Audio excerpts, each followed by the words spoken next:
자, 이제 토지은행제도입니다.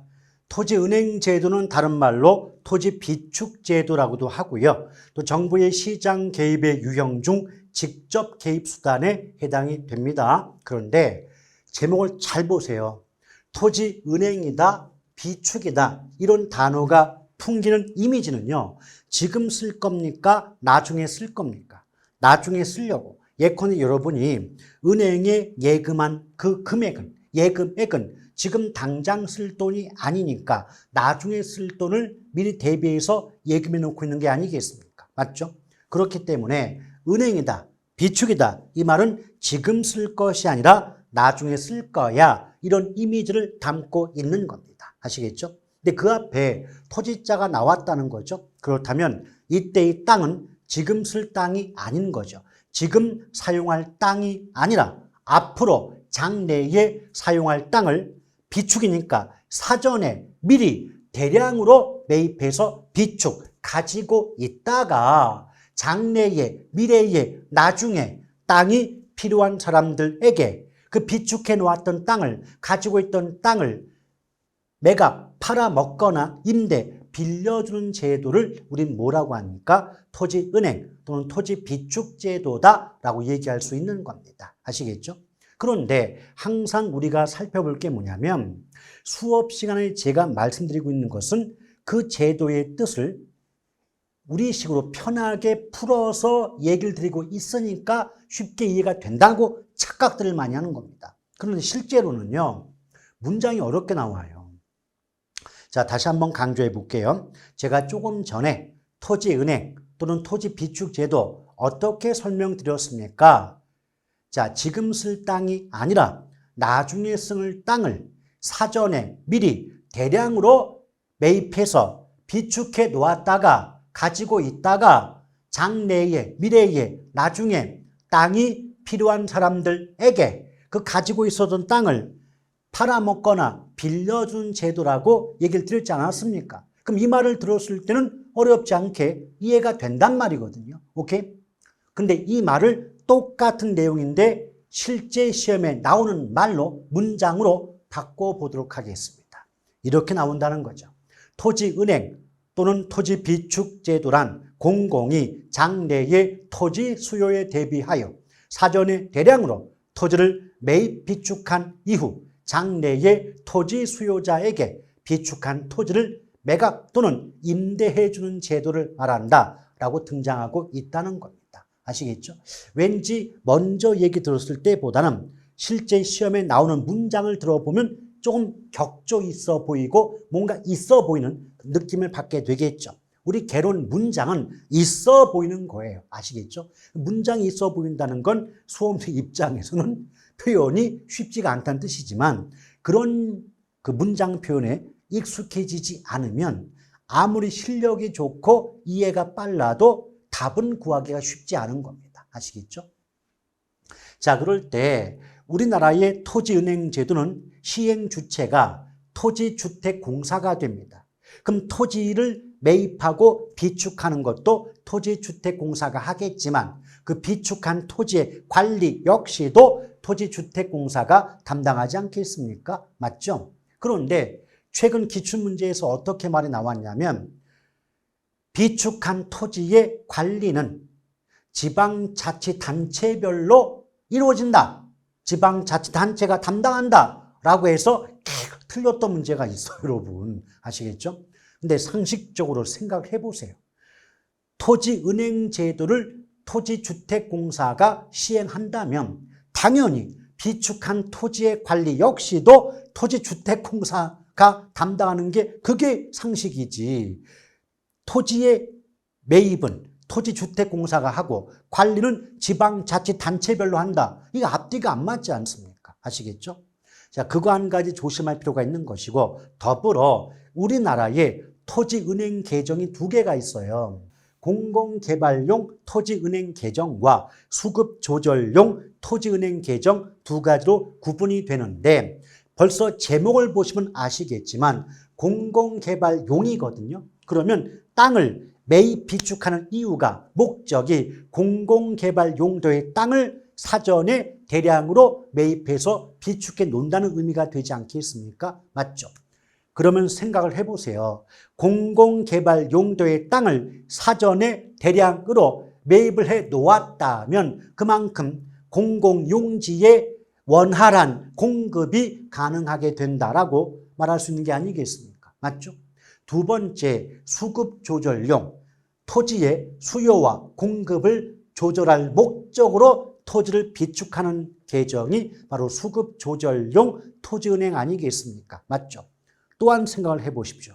지금 시장에서 땅값이 높게 오르고 있다. 더 이상 두고 볼 수가 없다. 그럴 때 토지주택공사가 비축해 놓았던, 가지고 있었던 땅을, 토지를 시장에 공급하면, 우리말로 시장에 풀면 그만큼 땅이 흔해지니까 계속 오르기만 했던 토지 가격, 땅값이 내려갈 수가 있지 않겠습니까? 맞죠? 그래서 수급조절용 토지은행 계정은 토지의 수요와 공급을 조절함으로써 지가의 상승을 억제할 수 있고 그 결과 토지시장 안정에 기여할 수 있다. 이렇게 말이 나오게 되는 거죠. 오케이?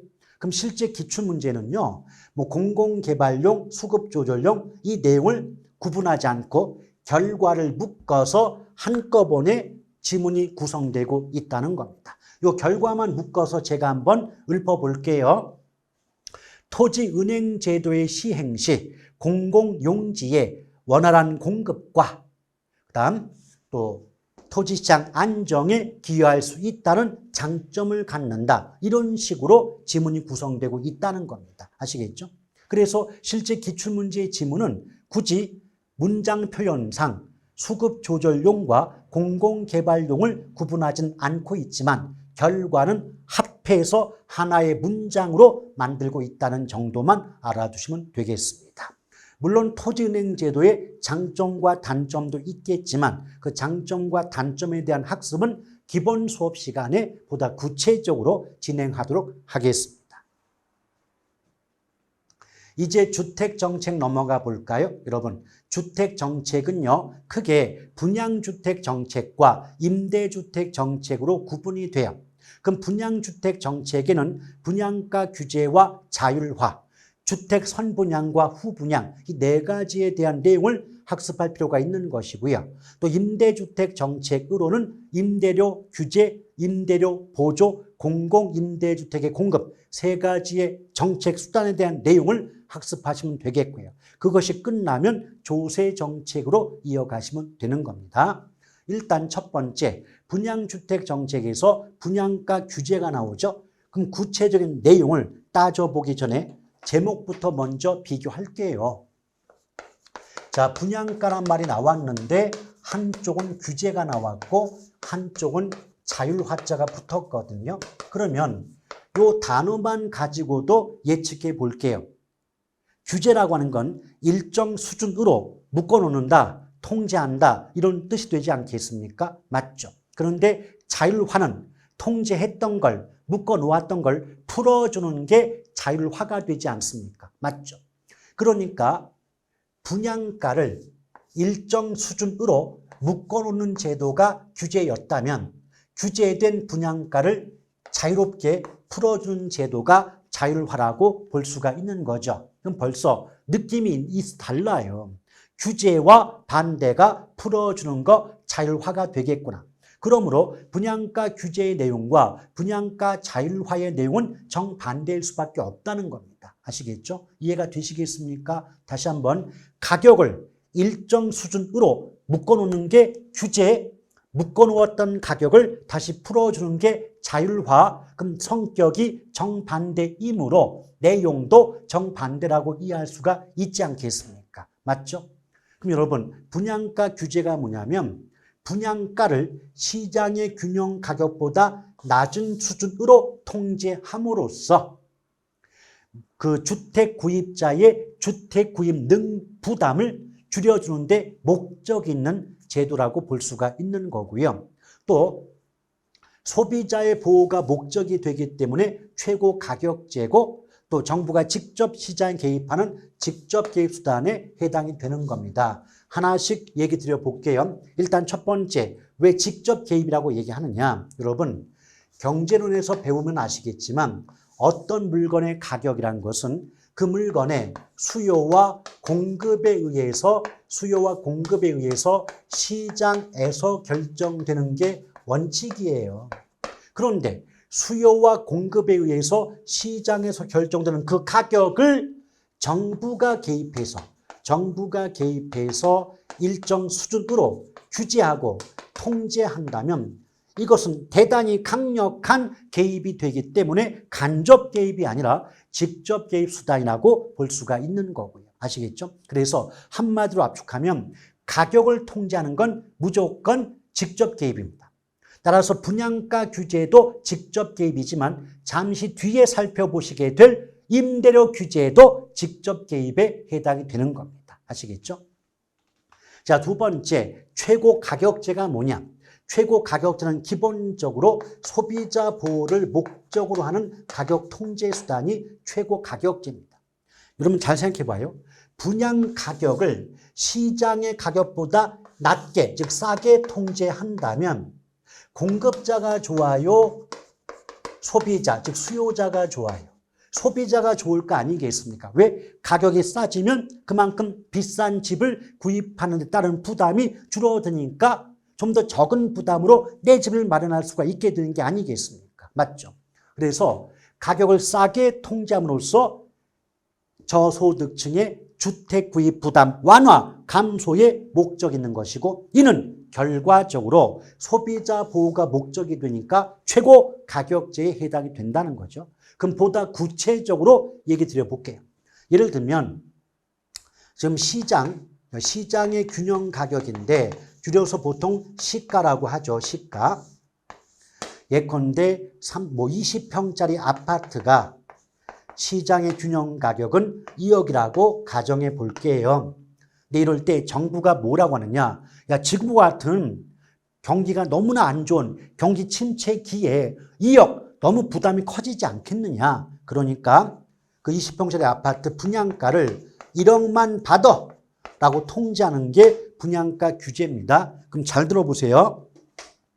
일단 시장의 균형 가격은 2억인데 정부가 통제하는 규제 가격, 통제 가격은 1억이 되는 거죠. 그럼 이 말 자체가 시장의 균형 가격보다 낮은 수준으로 분양가를 통제한다, 규제한다 라고 볼 수 있지 않겠습니까? 맞죠?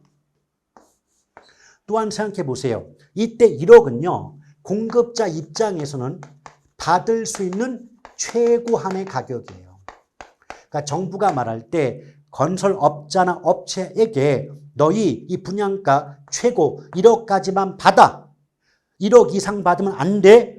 이렇게 통제하는 게 분양가 규제 또는 분양가 상한제라고 하죠. 왜 상한제라고 하냐면 분양가의 상한선을 설정해 놓았기 때문에 분양가 상한제라고 하는 겁니다. 오케이? 그러면 아파트 공급자 입장에선 아무리 많이 받아본들 1억 이상 받을 수가 없기 때문에 그 1억은 공급자 입장에서 받을 수 있는 최고한의 가격이 되므로 성격상 최고 가격제라고 하는 겁니다. 아시겠죠?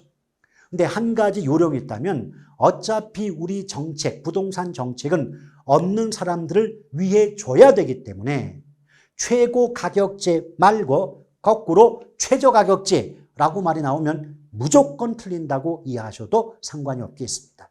우리 시험에 나오는 가격 통제는 무조건 최고 가격제지 최저 가격제라는 말 쓸 수 없습니다. 조심할 필요가 있죠. 그러면 일단은 이 분양가 규제 또는 분양가 상한제라는 정책 수단이 성공하려면 규제 가격 또는 통제 가격이 시장의 균형 가격보다 낮게 통제가 될 때 효과가 있는 것이고 만약 높게 통제가 된다, 비싸게 통제가 되면 시장에는 아무런 영향을 줄 수가 없다고 하는 점을 꼭 기억해 두실 필요가 있는 겁니다. 또한 여러분 생각해 보세요. 자, 이제 분양가가 낮게 통제가 되었다라고 볼 때 분양가가 싸졌잖아요. 싸졌죠. 그럼 단기와 장기 나눠 볼 때, 그럼 단기, 장기가 싫으시면요. 수요자 입장, 그러니까 신규 분양주택의 수요자 입장과 공급자 입장을 살펴보시면 돼요. 그러면 소비자 또는 수요자 입장에선 2억을 줘야만 내 집 마련할 수 있었는데 그 절반 값인 1억만 주면 내 집을 구입할 수 있단 말이에요. 오케이? 그러면 그 주택에 대한 수요가 증가할까요? 감소할까요? 증가합니다. 증가해요.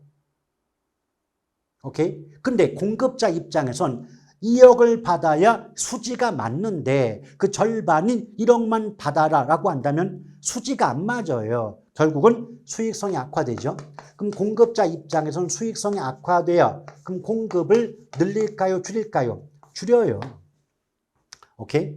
그럼 결론이 뭐냐면 분양가 규제 또는 분양가 상한제를 시행하는 경우 수요는 증가하는 반면 공급은 감소하니까 초과 수요 현상이 더욱 커지게 된다. 단기에서 장기로 갈수록 초과 수요 현상은 더욱 커진다. 이렇게 말이 나올 수가 있는 거고요. 두 번째는 여러분 생각해 보세요. 지금 1억을 주고 내 집을 마련했단 말이죠. 분양을 받았단 말이에요. 맞죠? 그런데 분양가는 1억인데 시가가 2억이란 말이에요. 그럼 이런 경우가 있다는 거죠. 1억을 주고 1억을 지불하고 구입한 그 소비자, 수요자가 2억을 받고 되팔 수 있지 않느냐, 매각할 수 있지 않느냐, 단기간에. 아시겠죠? 다시 한번 시가는 2억짜리인데 정부가 분양가를 1억으로 통제했습니다. 그럼 분양가가 시가보다 낮게 통제된 건 이해되셨죠? 그럼 1억을 주고 내 집을 분양받은 사람이 짧은 기간 내에 2억을 받고 되팔 수도 있지 않느냐. 즉 양도 차익을 노리는 투기적 수요가 급증할 수 있다는 게 분양가 상한제의 단점이 되는 겁니다. 아시겠죠? 그래서 자 시가와 분양가의 차액을 노린 투기적 수요, 그러니까 쉽게 말하면 투기가 증가할 수 있지 않느냐. 이것이 문제가 되는 겁니다. 아시겠죠? 또 여러분 생각해 봐요. 수익성이 악화되니까 공급도 감소하겠지만 공급되는 주택의 질적인 수준도 낮아질 수밖에 없는 거 아니겠습니까? 상식의 바탕을 두고 조금만 생각해 보신다면 굳이 외우지 않아도 다 정답을 구할 수가 있는 게 부동산 정책론 파트입니다. 아시겠죠? 이렇게 나와요. 그럼 생각해 보세요. 정부가 놀랬어요. 집값을 낮춰주면 없는 사람들 위해질 수 있겠지? 이런 생각을 하고 나서 분양가를 낮춰줬어요. 규제를 했어요. 근데 분양가를 규제해 봤더니 효과는 미미한데 투기라는 부작용만 커졌다는 거죠. 그래서 정부가 깜짝 놀래서 아이고 분양가를 묶어놓으니까 부작용이 더 커지구나, 더 많아지는구나 생각한 끝에 그렇다면 분양가를 풀어줘야지 해서 나온 게 분양가 자율화가 되는 게 아니겠습니까? 맞죠? 근데 여러분 이렇게 생각하십시오. 분양가를 시가보다 낮은 1억으로 통제했을 때 부작용 발생한 거 이해되셨죠? 그래서 분양가를 다시 풀어주는 게 자율화입니다. 그럼 분양가를 풀어주면 계속 1억 받아라고 하겠습니까? 알아서들 받아라고 하겠습니까? 그렇죠. 알아서 받아라고 하겠죠. 그럼 공급자, 건설업체 입장이라면 계속 1억 받을까요? 2억을 받을까요? 2억을 받고자 하겠죠. 결과적으로 자율화하면 분양가 자체가 상승하게 됩니다. 그럼 분양가가 올라가요? 그럼 당연히 공급자, 건설업체 입장에선 분양가 올라간 만큼 이익이 늘겠죠. 그럼 수익성이 개선되니까 신규 분양주택의 공급이 증가할 것이고 질적인 수준도 오른다라고 얘기할 수 있지 않겠습니까? 이해되시겠어요? 그런데 문제가 또 발생합니다. 파는 쪽 입장에선 한 채를 팔더라도 더 많은 대가를 받고 더 비싼 값에 팔고 싶은 욕구가 있지 않을까요? 맞죠? 그러면 소형 평수보다는 대형 평수 위주의 공급이 이루어진다는 겁니다. 50평짜리 한 채 팔 때의 이익이 20평짜리 한 채 팔 때 이익보다 많을 테니까요. 오케이?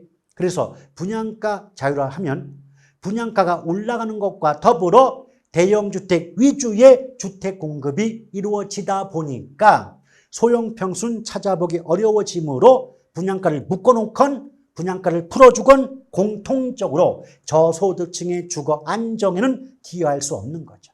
둘 다 없는 사람들만 혜택을 입지 못하고 상처를 받게 되는 겁니다. 아시겠죠?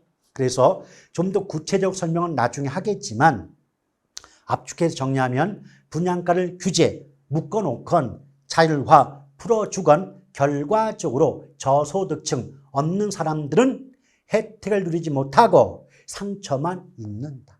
아시겠죠? 이게 규제와 자율화의 기본적 내용이었고요. 그 다음에 주택 선분양과 후분양도 있죠. 이것도 제목 잘 보세요. 주택을 완공하기 전에 미리 분양하는 게 선분양이라면 주택을 완공한 후에 분양하는 게 후분양 아니겠습니까? 그럼 상식적으로 보더라도 선분양의 반대가 후분양이니까 내용도 정반대일 수밖에 없지 않냐는 얘기입니다. 아시겠죠? 일단 선분양은요, 주택을 완공하기 전에, 자, 주택을 완공하기 전에 분양합니다. 그럼 완공 전 분양하니까 분양을 받는 소비자로부터 미리 분양대금을 땡겨 받는 거죠. 자, 미리 분양대금을 받는다. 그럼 미리 분양대금을 땡겨 받기 때문에 주택 건설, 건축에 필요한 자금 조달이 쉬워진다고 볼까요? 어려워진다고 볼까요? 쉬워지는 거죠. 미리 땡겨 받으니까. 그러면 건설에 필요한 자금 조달이 쉬워진다는 거죠. 그런 점에서 공급자에게 유리하기 때문에 선분양은 공급자 중심의 분양제도다. 이런 식의 말이 나오게 되는 겁니다. 아시겠죠? 또한 이 완공 전 분양, 선분양할 때 이제 좋은 점과 나쁜 점이 있죠. 일단 분양대금을 땡겨 받는데 문제가 뭐냐면 그러면 이제 처음에 계약금이 있고 중도금이 있고 잔금까지 완납을 해야 되는데 아직 집을 짓기 전에 분양하니까 주택을 완공할 때까지 몇 년의 시간이 남아 있을 거 아닙니까? 맞죠? 그럼 시간적 여유가 있다 보니까 주택 소비자 입장에선 한꺼번에 일시에 목돈을 마련할 부담이 줄어든다는 거죠. 그렇죠? 그래서 소비자 입장에선 초기의 자금 부담이 감소한다. 일시에 목돈을 마련할 부담이 줄어든다, 완화된다라고 볼 수가 있는 겁니다. 그런데 여기서 또 하나의 문제가 발생합니다. 주택 선분양에서 분양가는요, 후분양의 분양가보다 싸거든요. 그 이유는 나중에 얘기할게요. 현실적으로도 선분양가가 후분양가보다 싸요. 싸다고. 그럼 예를 든다면 정상적인 분양이라면 분양가가 2억이었다. 근데 선분양가는 그 주택개발사업의 위험 부담이 공급자로부터 소비자에게 넘어갑니다. 그에 대한 구체적 설명은 나중에 할 거예요. 그 결과 선분양가가 싸요. 그럼 정상적인 분양가는 2억인데 선분양가는 예컨대 1억이라고 가정해 보자는 거죠. 그러면 1억으로 분양을 받은 사람 입장에서는 정상적인 분양가와 비교해 보았을 때, 즉 정상 분양가란 말이 어려우시면 그냥 시가라고 얘기할게요. 그럼 시가가 2억짜리인데 선분양가가 1억이라면 1억만큼의 차익이 발생하게 되는 게 아니겠습니까? 맞죠? 그래서 1억의 선분양을 받은 사람이 2억을 받고 되팔므로써 1억의 양도 차익을 얻고자 하는 행위가 발생할 수 있게 되는 거죠. 이것을 투기적 수요가 증가한다, 발생할 우려가 있다라고 얘기할 수가 있는 거죠. 오케이? 이렇게 보시면 돼요. 더불어 어떤 문제가 있냐면 지금 주택을 완공하기 전에 분양하니까 완성된 주택이 없거든요. 그럼 주택이 완공되지 않았으니까 존재하는 주택은 모델하우스, 즉 견본주택밖에 없어요. 그러면 견본주택을 보고 주택을 선택하는데 선택한다. 뭐 분양을 채택한다, 선택한다 라고 얘기할 수 있지 않겠습니까? 맞죠? 그런데 생각해 보세요. 현실적으로 모델하우스보다 견본주택보다 아름답고 완벽한 주택이 존재할 수 있나요? 아니에요. 정말 예쁜 주택, 깔끔하고 완벽한 주택이 견본주택 모델하우스입니다. 오케이? 그래서 그 완벽한 모델하우스를 보고 그래, 내가 평소에 꿈꿨던 집이 이런 집이야 라고 생각해 보면서 분양을 선택했어요. 분양 받을게요. 선택했어요. 근데 주택이 완공됐어. 완공 이후, 입주 이후에 그 집에 들어가 봤더니 이런 느낌이 든다는 거죠. 이 집이 아닌가 봐. 이 집이 아닌가 봐. 이 말의 뜻이 뭐겠습니까? 내가 살폈던, 내가 보고 마음에 들어 선택했던 견본주택과 실제로 완성된 주택의 질적 수준의 차이가 컸다는 의미가 되지 않습니까? 맞죠? 그런데 입주한 후에 거기에 대해서 어떻게 저항과 대응을 할 수 있겠냐는 말입니다. 물론 대응할 수 있죠. 저항할 수 있죠. 근데 쉽지가 않다는 거예요. 그래서 어떤 말 나온다? 우리 그 선분양의 문제점 중에 하나는 입주 이후에 주택의 품질이라든지 또는 어떤 부실공사 등과 관련된 분쟁, 마찰이 발생할 소지가 높다는 겁니다. 아시겠죠? 자, 이런 것들이 선분양의 내용이라고 보시면 되죠. 그러면 선분양의 반대가 후분양이에요. 그럼 굳이 제가 쓰지 않을게요, 여러분. 그러면 집을 다 짓고 나서 분양하는 게 후분양이니까 첫 번째, 일단 분양가가 선분양가보단 비싸요. 그래서 소비자 입장, 분양을 받는 주택 소비자 입장에서는 목돈 마련의 부담이 클 수밖에 없어요. 근데 두 번째, 분양가가 올라가다 보니까 시가와의 격차가 없게 되고 그 결과 시가와 분양가의 차액을 노린 투기적 수요는 감소한다고 볼 수가 있겠죠. 오케이? 또 세 번째, 이미 완성된 주택을 돌아다니면서 뭐 어떤 마감재를 뭘 썼을까, 뭐 어떤 뭐 입지 조건은 무엇일까 다 따져보고 마음에 드는 집을 선택할 수 있기 때문에 입주 이후에 주택의 품질이라든지 부실공사 등과 관련된 분쟁과 마찰이 발생할 소지가 감소한다, 줄어든다 라고 말할 수 있는 게 아니겠습니까? 맞죠? 그런데 이때 왜 후분양은 수요자 중심의 분양 제도라고 하느냐? 후분양이잖아요. 일단 집을 다 짓고 나서 분양해야 될 거 아닙니까? 맞죠? 그럼 집을 다 짓고 나서 분양해야 되니까 주택 건설에 필요한 자금은 전적으로 건설업체, 공급자가 조달해야 된다는 거예요.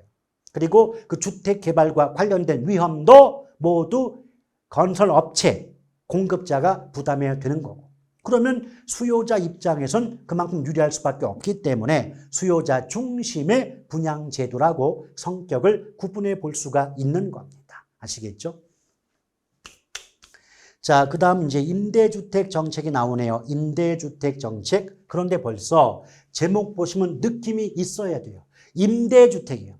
여러분, 임대주택은 자가주택과 반대말이거든요. 그럼 자가주택이 뭐죠? 내 집이에요. 내 집. 그럼 내 집의 반대말은 남의 집이잖아요. 맞죠? 그러면 임대주택 정책은 종류에 관계없이 남의 집 살이 하는 분들을 위한 정책이에요. 근데 반드시는 아니겠지만 대부분의 경우 자가주택, 내 집살이 하는 분들보다는 임대주택, 남의 집살이 하는 분들의 소득이 높아요? 낮아요? 낮죠? 대부분 낮죠? 그럼 당연히 임대주택 정책은 종류에 관계없이 공통적으로 저소득층의 주거비 부담 완화에 그 목적이 있다. 이런 식의 말이 나올 수밖에 없는 겁니다. 아시겠죠? 일단 종류 보시면 첫 번째 임대료 규제가 있어요. 임대료 규제. 그런데 여기서 말하는 임대료 규제는 조금 전에 보셨던 분양가 규제와 성격이 같아요. 다만 분양가 규제는 적용 대상이 신규 분양주택이다 보니까 분양가 규제라는 명칭이 붙는 거고 임대료 규제는 그 적용 대상이 임대주택이다 보니까 임대료 규제라는 명칭이 붙을 뿐인 겁니다. 맞죠? 따라서 임대료 규제도 정부가 시장에서 결정되는 균형 임대료보다 낮은 수준으로 임대료를 통제하기 때문에 최고 가격제이며 더불어 직접적인 개입에 해당이 된다. 똑같은 말이 나올 수밖에 없어요. 오케이? 또 임대료가 원래 30인데 정부가 부담 크니까 20까지만 받아 라고 통제하기 때문에 임대료 규제도 분양가 규제와 마찬가지로 수요자 또는 임차인 입장에서는 월세 부담이 줄어들기 때문에 유리하다라고 볼 수가 있는 겁니다. 그런데 여기서 조심할 게 한 가지 있습니다. 한번 들어보세요. 임대료 규제는 말이에요. 자, 시장의 임대료를 예쁘게 말하면 균형 임대료라고 하는데, 그러니까 우리말로 시장의 월세예요. 시장의 월세 수준이 30만 원이라고 볼 때 정부가 30은 너무 부담이 크니까 20만 원만 받아 라고 통제하는 게 임대료 규제입니다. 또는 임대료의 상한선을 설정한다는 관점에서 임대료 상한제란 말을 쓰기도 하는 거고요. 아시겠죠? 그럼 일단은 숫자만 보더라도 시장의 균형 임대료보다 낮은 수준으로 임대료를 통제 또는 규제함으로써 저소득 임차인들의 임대료, 즉 월세 부담을 감소, 완화하는 데 목적이 있다고 말할 수 있는 거 아니겠습니까? 맞죠? 근데 여기서 이제 20만 받아라 그랬단 말이에요. 그렇죠? 이때 조심할 게 있어요. 임대인은 임대주택의 공급자 입장이 되겠죠. 여러분이 집주인 입장이라면 월세 30은 받아야 그럭저럭 수지가 맞는데 20만 받아라 그러면 관리상 어떤 관리상 느낌만 어려워질 뿐이지 실제 임대 수익은 낮아지는 셈 아니겠습니까? 맞죠? 관리만 어려워요. 신경 쓸 게 많아질 뿐이에요. 오케이? 그러면 어떤 생각 할 겁니까? 차라리 나 월세 안 받을래. 괜히 피곤해지고 싶지 않으니까 월세 놓지 않을래. 이 말은 임대주택 공급이 위축된다, 감소한다 라고 말할 수 있는 겁니다. 그러면 공급이 줄어요. 공급이 줄어붙으니까 당연히 임차인, 세입자 입장에선 임대주택을 확보하기가 어려워집니다. 맞죠? 그럼 어떡합니까? 이제 임차인 입장에서는 윗돈을 얹어주고서라도 그 월세방을 구해야만 되는 거예요. 아시겠죠? 다시 한번. 자, 여기 지금 월세가 20만 원 통제되는 거 맞죠? 그래서 임차인, 세입자가 월세방 구하면서 어르신, 이 동네는 월세가 20이면 된다면서요. 제가 월세 20 드릴 테니까 월세방 주세요 했어요. 그랬더니 어르신이 뭐라 그래요? 나 월세 안 놔. 괜히 20만 원 받아갖고 돈도 안 되고 신경만 많이 쓰여. 싫어. 할 수 있다는 거 아닙니까? 맞죠? 그러면 월세방을 구해야 되는 입장에서는 어쩔 도리 없이 남들이 모르는 윗돈을 얹어주고서라도 그 월세방을, 임대주택을 취득할 수밖에 없는 겁니다. 아시겠죠? 그럼 어떻게 되겠습니까? 그럼 어르신 제가요 30 드릴게요. 30 드릴게요. 방 주세요.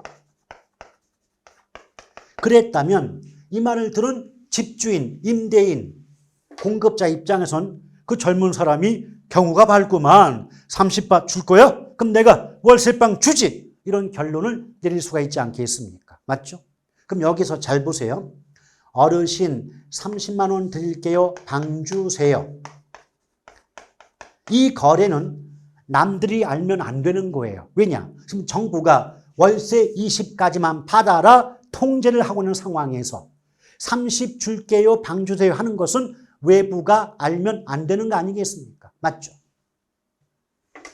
그럼 이 자체가 암거래고 암시장이 형성된다는 말을 쓰는 거예요. 암시장은 어두운 시장이다. 그 말이 뭐냐?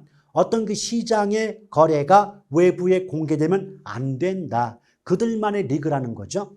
그럼 암시장이 형성되어 외부에서는 알 수가 없는 거예요. 그러면 임대인 입장에서는 실질적인 임대료 수입은 30만 원이죠.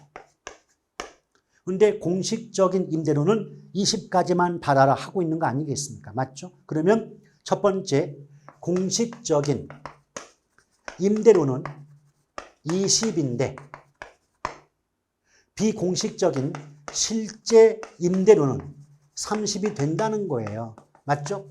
그럼 임대료가 이중적이라고 볼 수가 있지 않습니까? 다시 한번 정부가 받으라고 하는 공식적인 임대료는 20인데 남들이 모르는 실제 임대료는 30일 수 있지 않느냐고요. 맞죠? 그럼 임대료가 이중적이니까 이걸 뭐라고 한다? 이중 가격이 형성된다 그래요. 그럼 이중 가격이 형성되니까 집주인 입장에서는 남들이 모르는 수입이 증가합니다. 임대인 입장에서는 임대 수입이 늘어요. 근데 이럴 때 임대 수입은 남들이 모르는 수입이니까 양성적 수입이 아니고 음성적 수입이란 말 씁니다. 그래서 임대인 입장에서 음성적 수입이 증가한다 라고 얘기할 수 있는 거죠. 근데 그에 비해서 임차인 입장에서는 겉으로는 임대료 월세를 20만 지불하고 있는 것처럼 보이겠지만 실제로는 30만 원의 월세를 지불하고 있는 셈 아니겠습니까? 맞죠? 그래서 임차인 입장에서는 남들이 모르는 지출이 증가한다는 거죠. 아시겠죠? 자, 다시 한번 압축 정리할게요. 임대료 규제 또는 임대료 상한제를 시행하게 되면 임대인, 즉 임대주택의 공급자 입장에선 임대 수입이 줄어드니까 임대주택 공급을 감소할 겁니다. 아마 여기까지는 이해가 되셨을 것 같아요. 그런데 공급이 감소한다는 건 세입자, 임차인 입장에서는 월세방을 구하기가 어렵게 된다는 얘기 아니겠습니까? 여기도 이해되시겠죠? 그러면 세입자는 남들이 모르는 윗돈을 얹어주고서라도 임대주택, 즉 월세방을 구할 수밖에 없다는 겁니다. 오케이? 그러면 예컨대 어르신 지금 정부는 20만 원까지만 받으라고 하지만 저는 어르신께 30만 원의 월세를 지불할 수 있습니다. 지불해 드리겠습니다. 라고 한다는 거죠. 그럼 이렇게 되면 실제 받으라고 하는 공식적인 규제 임대료는 20이지만 비공식적인 실제 지불 임대료는 30일 수가 있지 않냐는 말입니다. 맞죠? 이 자체가 이중 가격이 형성된다고 얘기할 것이고 이중 가격이 형성되니까 집주인, 즉 임대인 입장에서는 남들이 모르는 수입이 증가하는 반면 세입자, 임차인 입장에서는 남들이 모르는 지출이 증가하는 셈이 되지 않냐 이 말입니다. 아시겠죠? 그걸 예쁘게 포장하면 암시장이 형성되어 이중가격이 형성됨에 따라 임대인의 음성적 수입이 증가하는 반면 임차인의 음성적 지출이 증가한다라고 말할 수 있는 겁니다. 아시겠죠? 근데 그런 표현들은요, 이제 계속 학습을 반복해 가면서 조금씩 익혀가시면 되는 거지. 지금 당장 저 말을 어떻게 외워? 그럴 걱정은 하실 필요가 없는 겁니다. 아시겠죠? 그냥 이렇게 문장이 표현될 수가 있다는 걸 보여드리고 있을 뿐인 겁니다. 이해되시겠죠? 자, 이게 임대료 규제입니다. 이제 두 번째가 임대료 보조죠.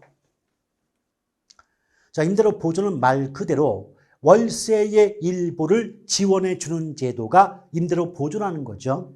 근데 월세 일부를 지원받았다. 그러면 월세 일부를 지원받은 만큼 내 주머니에서 나가는 돈이 굳어지기 때문에 실질적인 소득이 상승한다 그래요. 그럼 소득이 늘어나면 어떤 물건을 더 많이 살 수 있기 때문에 임대주택의 수요가 증가하게 된다. 뭐 이런 식으로 효과를 예측해 볼 수가 있는 겁니다. 일단 임대료 보조는요. 임대료 보조는 크게 소비자 보조와 생산자 보조로 구분이 돼요. 자, 소비자 보조와 생산자 보조로 구분이 된다. 이때 소비자 보조에는 또다시 가격 보조와 소득 보조, 이렇게 구분이 되는 거죠. 가격 보조와 소득 보조, 그리고 현물 보조로서 주택 바우처 제도가 있는데 어차피 주택 바우처 제도도 넓게 보면 가격 보조에 포함이 되기 때문에 주택 바우처의 뜻 정도만 익혀두시면 돼요. 근데 여기서 소비자 보조가 뭐냐? 임대주택의 소비자니까 임차인, 우리말로 세입자에게 월세 일부를 지원해 주는 거예요. 월세 일부를 지원해 준다. 그럼 여기부터 한번 들어가 볼게요. 예컨대 월세가, 즉 임대료가 30이라고 가정해 봅니다. 30만 원 일부에 10만 원을 지원해 준다라고 가정해 보면, 그럼 세입자 입장에서는 당연히 어떻게 됩니까?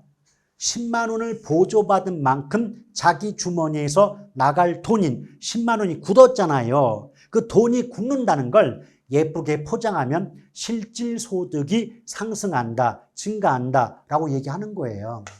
그럼 실질적으로 소득이 증가하게 되면 그만큼 임대주택을 더 많이 살 수가 있습니다. 능력이 커졌으니까요. 그럼 임대주택의 수요가 증가해요. 그럼 수요가 증가한다는 건 그 물건을 찾는 사람이 많아진다, 인기가 높아진다의 뜻이에요. 인기가 높아지니까 그 물건의 가격이 상승하는데 임대주택은 가격이라고 안 하고 임대료라고 얘기합니다.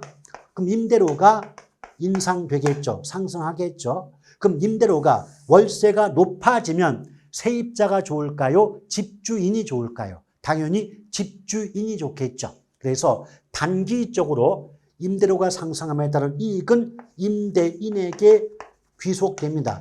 집주인에게 돌아간다는 거죠. 이거는 단기 효과예요. 단기 효과. 그러면 장기는 공급자 입장에서 판단해 보라고 얘기 드렸습니다. 다시 한번 강조할게요. 효과는 단기 효과와 장기 효과 구분되는데 단기 효과는 수요 측면, 장기 효과는 공급 측면이라고 구분하시면 돼요. 그럼 장기에는 공급자 입장에서 임대료가 올랐거든요. 그럼 공급자 입장에서는 임대 수입이 늘어난 거니까 더 많은 월세 수입을 얻으려고 임대주택 공급을 늘릴 거란 얘기죠. 그럼 공급이 증가한다는 건 그 물건이 많아지고 흔해진다는 뜻이니까 단기에 올라갔던 임대료 월세가 다시 내려가게 되는 것, 그런 효과가 발생하게 되는 겁니다. 그럼 여기 보세요. 공급이 증가한다는 건 월세방을 구하기가 쉬워진다는 뜻이고요. 임대료가 인하가 된다는 건 월세 부담이 줄어든다는 거죠. 그럼 상식적으로 판단해 보아도 임대료 보조 시 장기적으로 월세방 구하기 쉬워지면서 월세 부담이 줄어드니까 그 혜택은 집주인에게 가는 겁니까? 세입자에게 오는 겁니까? 세입자에게 혜택이 오겠죠. 그럼 세입자를 임차인이라고 하니까 장기적인 효과 및 혜택은 임차인에게 귀속된다, 돌아간다, 이런 식의 말이 나올 수가 있는 겁니다. 실제 기출문제에서 어떻게 말 나오냐면 임대료 보조 시 수요는 증가하는데 공급은 감소한다고 해서 틀렸거든요.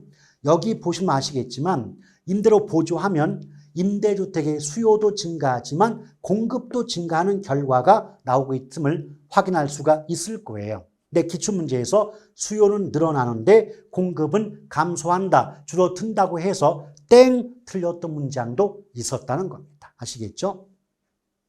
자, 요 정도 가볍게 보시면 되겠고요. 또 소득 보조의 경우는 다른 말로 현금 보조라고도 해요. 이게 뭐냐? 월세 일부를 지원하는데 그 10만 원을 현금으로 지원하는 것. 현금으로 10만 원을 지원하는 제도가 바로 소득 보조다라고 보시면 되는 겁니다. 그러면 생각해 봐요.